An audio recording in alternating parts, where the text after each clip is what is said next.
Hello guys, എല്ലാവർക്കും പുതിയൊരു വീഡിയോയിലേക്ക് സ്വാഗതം. അപ്പം ഇന്ന് നമുക്ക് കൊട്ടിയൂരെ വിശേഷങ്ങൾ അറിഞ്ഞാലോ. അങ്ങനെ കഴിഞ്ഞ വർഷം തൊട്ട് ഞാനിങ്ങനെ കാത്തിരുന്നൊരു ദിവസമാണ്. എന്താ പറയുക, കൊട്ടിയൂർ വരണം. ഒരു വർഷത്തെ എൻ്റെ കാത്തിരിപ്പാണ് കൊട്ടിയൂർ വരണം എന്നുള്ളത്. അങ്ങനെ ഞാൻ എന്തായാലും കൊട്ടിയൂർ വന്നു. ഈ വർഷം എനിക്ക് കൊട്ടിയൂർ പെരുമാളെ കാണാനുള്ള ഭാഗ്യം ഭഗവാൻ തന്നു. അങ്ങനെ കൊട്ടിയൂർ വന്നു. ഇവിടെ വന്നു കഴിഞ്ഞപ്പോൾ നമ്മൾ ഒരുപാട് എന്താ പറയുക, കൊട്ടിയൂരിനെ പറ്റി ഒരുപാട് കേട്ടിരിക്കുന്നു. അതുപോലെ ഇവിടുത്തെ ഐതിഹ്യങ്ങൾ കേട്ടിരിക്കുന്നു. അതുപോലെ തന്നെ നമ്മുടെ ദക്ഷയാഗം നടന്ന സ്ഥലം, ഇതൊക്കെ നേരിട്ട് കാണാനും അതുപോലെ ഇവിടെയുള്ള കാര്യങ്ങളൊക്കെ എന്താണ് എന്നറിയാൻ വേണ്ടിയിട്ടുള്ള ഒരു ഭയങ്കര ആഗ്രഹത്തിലാണ് ഞാൻ വന്നത്. എന്തായാലും അതെല്ലാം സാധിച്ചു. അതുപോലെ തന്നെ ഇവിടെ വന്ന സമയത്ത് എനിക്ക് തോന്നുന്നു നമുക്ക് സ്ത്രീകൾക്ക് പ്രവേശനം തുടങ്ങിയ സമയത്ത് തന്നെയാണ് ഞാൻ ഇവിടെ എത്തിയത്. ആ സമയത്ത് പോലും ഭയങ്കര തിരക്കായിരുന്നു. ഇവിടെ നമുക്ക് പോകുന്ന വഴിക്ക് ക്യൂ കാണുമ്പോഴത്തേക്ക് തന്നെ അറിയാൻ പറ്റും കേട്ടോ. അതുപോലെ നല്ല തിരക്കായിരുന്നു ഇവിടെ. പിന്നെ ഞങ്ങൾ വന്നിട്ട് ബാഗും ചെരുപ്പും ഒക്കെ സൂക്ഷിക്കാനുള്ള സ്ഥലം പ്രത്യേകമുണ്ട്. പിന്നെ കുളിക്കാനുള്ളവർക്ക് കുളിച്ചിട്ട് ഡ്രസ്സ് മാറ്റി കുളിച്ച് കഴിഞ്ഞിട്ട് ഈറനോടെ തന്നെ പോകുക. അതുപോലെ ഇവിടെ എല്ലാം സൈഡിലെല്ലാം ടോയ്ലറ്റ് അതുപോലെയുള്ള സൗകര്യം, ഡ്രസ്സ് മാറാനുള്ളത് എല്ലാം ഇവിടെ ഉണ്ട് കേട്ടോ. പിന്നെ ചിലരൊക്കെ ഇങ്ങനെ കല്ലെടുത്ത് ഒഴിച്ചിട്ട് അതിൽ നിന്ന് കിട്ടുന്ന ഇങ്ങനെ പ്രസാദമായിട്ട് തൊടുന്നതൊക്കെ കണ്ടു. അതെന്താണെന്ന് എനിക്കറിയില്ല. അതിനെ പറ്റിയിട്ട് ഞാൻ ഇങ്ങനെ കേട്ടു. പക്ഷേ ഇവിടെ ഉള്ളവരോട് ചോദിച്ചപ്പം അവരതിനെപ്പറ്റിയൊന്നും വ്യക്തമായിട്ട് പറഞ്ഞില്ല. അതുകൊണ്ട് ഞാൻ അതിനെപ്പറ്റി ഒന്നും പറയുന്നില്ല. അതുപോലെ തന്നെ അതെനിക്ക് തോന്നുന്നു പുറത്തുള്ളവർക്കാണെന്ന് തോന്നുന്നു കൂടുതലും. ഇവിടുത്തെ കണ്ണൂരുള്ളവരെക്കാട്ടിലും പുറത്തുള്ളവരാണെന്ന് തോന്നുന്നു ഇങ്ങനെ ചെയ്യണേന്ന് എനിക്ക് തോന്നി ഇവിടെ വന്നപ്പം. പിന്നെ അതുപോലെ ബാഗും ചെരുപ്പും എല്ലാം സൂക്ഷിക്കാനുള്ള സ്ഥലം എല്ലാം ഉണ്ട്. പിന്നെ നമ്മളിതാ ഈ മേളിൽ കാണുന്നതാണ് ഇതിൻ്റെ ക്യൂ എന്ന് പറയണത്. അപ്പോൾ അതുവഴി കയറി പോവാം. ഇനി കൊട്ടിയൂരെ കുറച്ച് ഐതിഹ്യങ്ങളും അതുപോലെ കൊട്ടിയൂർ ഇവിടുത്തെ പറ്റിയുള്ള കുറച്ച് കാര്യങ്ങൾ പറയാം കേട്ടോ. കണ്ണൂരിൻ്റെ കിഴക്കൻ മലയോര ഗ്രാമത്തിൽ മഴ തുടങ്ങിയാൽ പിന്നെ ഉത്സവകാലമാണ്. മഴയുടെ പെരുമ്പറ മുഴങ്ങുമ്പോഴാണ് ഇവിടെ ചോതി വിളക്ക് തെളിയുന്നത്. അതോടുകൂടി ഉത്സവത്തിന് തുടക്കം കുറിക്കുന്നു. മഴയും ചെളിയും മഞ്ഞും തണുപ്പും ഈ ഉത്സവത്തിൻ്റെ അണിയറക്കാരാണ്. കൂവയും കല്ലുവാഴയും ഓലയും മരങ്ങളും എല്ലാം കാഴ്ച പ്രമാണിമാരാണ്.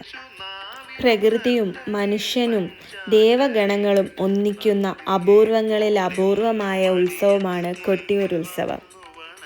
ഉത്സവം തുടങ്ങിയാൽ നാടിൻ്റെ നാനാഭാഗത്തു നിന്നും ഭക്തർ കൊട്ടിയൂരിലേക്ക് ഇരച്ചെത്തുന്നു. എല്ലാ വഴികളും എല്ലാ കാൽപാദങ്ങളും കൊട്ടിയൂരിലേക്ക് നീളുന്ന കാലം. എല്ലാ നാട്ടിലും മഴ തുടങ്ങുന്നതിന് മുൻപേ ഉത്സവങ്ങളെല്ലാം അവസാനിക്കാറാണ് പതിവ്. പക്ഷേ മഴ തുടങ്ങുന്നതോടെ കൊട്ടിയൂരെ ഉത്സവം തുടങ്ങുന്നു. ദക്ഷയാഗഭൂമി പുരാണ പ്രസിദ്ധമായ അക്കര ദേവസ്ഥാനത്തെ യാഗോത്സവം 1 മാസം നീളുന്നതും ഒരു നാടൊന്നാകെ ജാതിഭേദം കൂടാതെ ഒറ്റക്കെട്ടായി നടത്തുന്ന ഉത്സവമാണിത്. ബ്രാഹ്മണർ മുതൽ കാനനവാസികൾ വരെ സർവ്വജാതി വിഭാഗങ്ങൾക്കും അവകാശവും പങ്കാളിത്തവുമുള്ള ഇതുപോലെ ഒരു മഹോത്സവം വേറെ ഉണ്ടാകില്ല.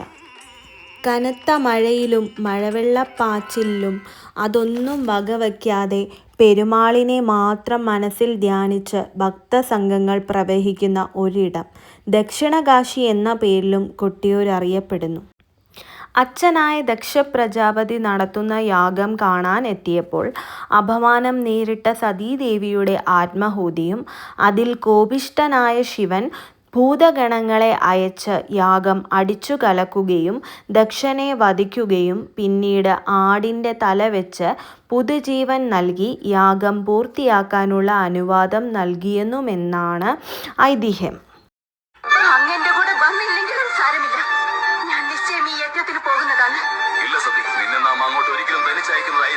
അങ്ങനെ തടയില്ലെന്ന് ഞാൻ അങ്ങയുടെ മേൽ സത്യം ചെയ്യുന്നു. ഞാൻ നിശ്ചയം പോകുന്നതാണ്. അഥവാ അവിടെ പോയാൽ എനിക്ക് അഹിതം സംഭവിച്ചാൽ പോലും അഹിതം സംഭവിച്ചതിന് ശേഷം മാത്രമേ അങ്ങ് വരാൻ പാടുള്ളൂ. ഇതെനിക്ക് അങ്ങ് നൽകുന്ന സത്യമാണ്.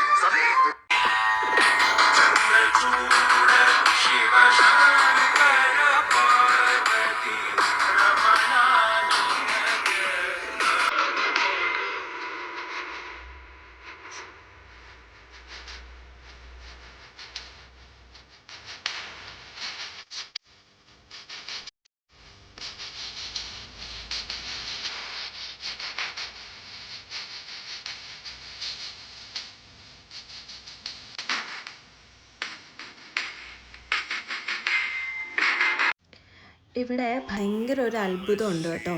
അതെന്താണെന്ന് വെച്ച് കഴിഞ്ഞാൽ ഇവിടുത്തെ അടുപ്പ്, അതായത് ഇതാ ഈ കാണുന്നതാണ് ഇവിടുത്തെ അടുപ്പെന്ന് പറയുന്നത്.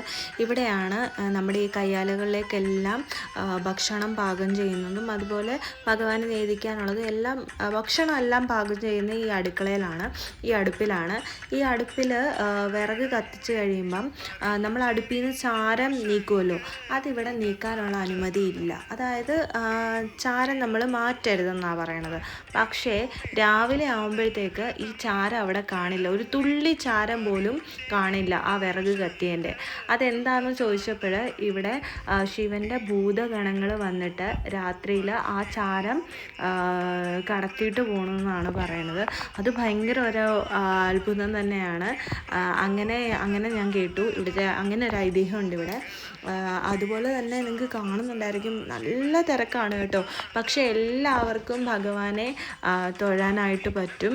എല്ലാവർക്കും പ്രദക്ഷിണം ചെയ്യാനാണെങ്കിലും ശരി, അതുപോലെ ഭഗവാന്റെ ദർശനം കിട്ടാനായിട്ടും എല്ലാം ഉള്ള വഴി അവർ എല്ലാം നല്ലതുപോലെ തന്നെ ഇവിടെയുള്ള ദേവസ്വത്തിൻ്റെ ആൾക്കാരെല്ലാം റെഡിയാക്കി എല്ലാം കൊടുത്തിട്ടുണ്ട്.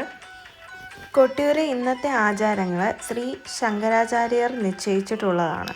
തൻ്റെ ആത്മീയ ദർശനത്തിലൂടെ അദ്ദേഹം അക്കരെ കൊട്ടിയൂരിൽ ശിവൻ്റെ സാന്നിധ്യം അനുഭവിച്ചറിയുകയും അതുവഴി അദ്ദേഹം നിശ്ചയിച്ചിട്ടുള്ളതുപോലെയാണ് ഇന്നത്തെ വൈശാഖ ഉത്സവം നടത്തിവരുന്നത്. എല്ലാ വർഷവും മെയ് മുതൽ ജൂൺ വരെയുള്ള മാസങ്ങളിൽ വൈശാഖ മഹോത്സവം നടത്തുന്നതും 28 ദിവസം നീണ്ടു നിൽക്കുന്ന ഈ ഉത്സവം ഇടവത്തിലെ ചോതി ദിനത്തിൽ നെയ്യാട്ടം ആചാരത്തോടെ ആരംഭിച്ച് തൃക്കലശത്തോടെ അവസാനിക്കുന്നു. വയനാട്ടിൽ നിന്നും മുതിരേരി വാൾ കൊണ്ടുവരുന്നത് ആചാരത്തോടെയാണ് വൈശാഖ മഹോത്സവത്തിൻ്റെ ആഘോഷത്തിന് ആരംഭിക്കുന്നത്. അടുത്ത ദിവസം വിശാല നക്ഷത്രത്തിൽ ഭണ്ഡാര എഴുന്നള്ളത്തും ആചാരവും നടത്തപ്പെടുന്നു. ശുദ്ധമായ സ്വർണം, വെള്ളി നിർമ്മിച്ച ആഭരണങ്ങൾ, പൂജാപാത്രങ്ങൾ അടുത്ത മണത്തറയിലെ ഗ്രാമങ്ങളിൽ നിന്നും കൊട്ടിയൂരിലേക്ക് കൊണ്ടുവരുന്നു. ഉത്സവകാലത്തെ ഒരു പ്രധാന ആചാരമാണ് ഇളനീർ വെപ്പ്, അഥവാ സ്വയംഭുവായ ശിവലിംഗത്തിൻ്റെ മുന്നിൽ ഇളനീർ സമർപ്പിക്കുന്നത്. ഈ പ്രത്യേക ദിനത്തിൽ കേരളത്തിലെ വിവിധ ഭാഗങ്ങളിൽ നിന്നുള്ള ഭക്തജനങ്ങൾ കൊണ്ടുവരുന്ന ആയിരക്കണക്കിന് ഇളനീരുകളാണ് സമർപ്പിക്കുന്നത്. അടുത്ത ദിവസം ക്ഷേത്രത്തിലെ നമ്പൂതിരി വന്ന് ഇളനീരിൽ നിന്നുള്ള വെള്ളം ശേഖരിച്ച് പ്രധാന പുരോഹിതൻ ശേഖരിച്ച തേങ്ങാവെള്ളം, അതായത് ഇളനീരാട്ടം എന്നറിയപ്പെടുന്ന രാശി വെള്ളിയിൽ വിഗ്രഹത്തിൽ ഒഴിക്കുകയും ചെയ്യുന്നു. അതുപോലെ തന്നെ രോഹിണി ആരാധന വളരെ പ്രധാനപ്പെട്ട ഒരു ആചാരമാണ്. അങ്ങനെ ഒരുപാട് ചടങ്ങുകൾ കൊട്ടിയൂർ ഉത്സവത്തോട് സംബന്ധിച്ച് ഇവിടെയുണ്ട്. അതുപോലെ തന്നെ ഓടപ്പൂ ഇവിടുത്തെ ഭയങ്കര പ്രത്യേകതയുള്ളതാണ്. അതിൻ്റെ വീഡിയോ ഞാൻ ചെയ്തിട്ടുണ്ടായിരുന്നു. അതുപോലെ തന്നെ അക്കരെ കൊട്ടിയൂരും ഇക്കരെ കൊട്ടിയൂരുമാണ്. അതുപോലെ ഇക്കരെ കൊട്ടിയൂരിൽ നിന്നാണ് വിഗ്രഹം കൊണ്ടുവരുന്നത്. അതുകൊണ്ട് തന്നെ ഇക്കരെ കൊട്ടിയൂരിൽ ഇപ്പം നടയെല്ലാം അടച്ചിരിക്കുകയാണ്. എന്നാലും നമ്മൾ അവിടെ പോയി തൊഴണം. ഈ 28 ദിവസം, അതായത് അക്കരെ കൊട്ടിയൂർ 28 ദിവസം ഉത്സവ സമയത്ത് ഇക്കരെ കൊട്ടിയൂരിലെ നട അടച്ച് തന്നെയാണ്, അമ്പലം അടച്ചാണ് കിടക്കുന്നത്. ബാക്കി എല്ലാ ദിവസങ്ങളിലും ഇക്കരെ കൊട്ടിയൂർ തുറന്ന് തന്നെയാണ്. വർഷത്തിൽ ബാക്കി എല്ലാ ദിവസങ്ങളിലും ഇക്കരെ കൊട്ടിയൂരിൽ നമുക്ക് ദർശനം ഉണ്ടാവും. എന്നാൽ അക്കരെ കൊട്ടിയൂർ തുറക്കുന്ന ഈ 28 ദിവസങ്ങൾ മാത്രമാണ് ഈ ഇക്കരെ കൊട്ടിയൂർ അടച്ചു കിടക്കുന്നത്. നമുക്ക് അവിടെ കയറി തൊഴുകയൊക്കെ ചെയ്യാം. പക്ഷേ അവിടുത്തെ വിഗ്രഹമാണല്ലോ അക്കരെ കൊട്ടിയൂരിലേക്ക് വന്നിരിക്കുന്നത്. അങ്ങനെ ഉത്സവത്തിൻ്റെ ഭാഗമായിട്ട് പിന്നെ ഓടപ്പൂവിനെ പറ്റി പറയുകയാണെങ്കിൽ ഈ ഒരു മാസത്തിൽ മാത്രം, അതായത് ഈ 28 ദിവസം മാത്രം ഈ ഓടപ്പൂ അവർ പറയുന്നത് ഓടപ്പൂ ശരിയാക്കിയാൽ മാത്രമേ അത് കറക്റ്റായിട്ട് കിട്ടുകയുള്ളൂ എന്നാണ്. അതൊക്കെ ഇവിടുത്തെ ഭയങ്കര എന്താ പറയുക, അതൊക്കെ ഇവിടുത്തെ ആ ഒരു ഉത്സവത്തിൻ്റെ ഭാഗമായിട്ടുള്ളൊരിതാണ്. എന്തുകൊണ്ടാണ് വേറെ മാസങ്ങളിൽ ഇതുപോലെ ഓടപ്പൂ ചെയ്ത് കഴിഞ്ഞാൽ വരാത്തതെന്നൊന്നും നമുക്ക് അറിയത്തില്ലല്ലോ. അപ്പം അങ്ങനെ ഒരുപാടുണ്ട്. എല്ലാവരും ഓടപ്പൂ വാങ്ങിയിട്ടാണ് തിരിച്ചു പോകുന്നത്. നമ്മൾ കൊട്ടിയൂർ ദർശനം കഴിഞ്ഞിട്ടുണ്ടെങ്കിൽ കയ്യിലൊരു ഓടപ്പൂവായിട്ടാണ് ഇവിടുത്തെ ഭക്തൻ തിരിച്ചു പോകുന്നത്. അതുപോലെ തന്നെ കഴിഞ്ഞ വർഷം കൊണ്ടുപോയ ഓടപ്പൂ ഉണ്ടെങ്കിൽ അത് ഒഴുക്കുള്ള വെള്ളത്തിൽ ഒഴുക്കണം എന്നുമാണ് പറയപ്പെടുന്നത്. പിന്നെ ഇതെല്ലാം എടുക്കാൻ പറ്റി, ഇതെല്ലാം കാണാൻ പറ്റി. അതും വലിയൊരു ഭാഗ്യമാണ്. ഇത്രയും അടുത്ത് ചെന്ന് ഇതൊക്കെ എന്താ പറയുക, അത് ഉണ്ടാക്കുന്നതും ഒക്കെ കാണാൻ പറ്റുമെന്നൊന്നും ഞാൻ വിചാരിച്ചതേ ഇല്ല. എന്തായാലും അതെല്ലാം സാധിച്ചു. അങ്ങനെ ഞാനും ഓടപ്പൂവെല്ലാം വാങ്ങിച്ചു. 80 രൂപ മുതൽ 180 രൂപ വരെയുള്ള ഓടപ്പൂ ഉണ്ട് കേട്ടോ. പിന്നെ ഇങ്ങോട്ട് ഇവിടെ ബസ് സ്റ്റാൻഡും അടുത്ത് തന്നെയാണ്. എല്ലാ റൂട്ടിലേക്കുമുള്ള ബസ്സുണ്ട്. അപ്പോൾ ആരും യാത്രയ്ക്കൊന്നും ഒരു ബുദ്ധിമുട്ടും ഇല്ല. അപ്പോൾ എല്ലാവരും കൊട്ടിയൂർ വന്ന് തൊഴുക. ജൂൺ 30 വരെയാണ് പെണ്ണുങ്ങൾക്ക് പ്രവേശനം. അപ്പോൾ ഇന്നത്തെ വീഡിയോ ഇത്രയേ ഉള്ളൂ. Tata, thank you.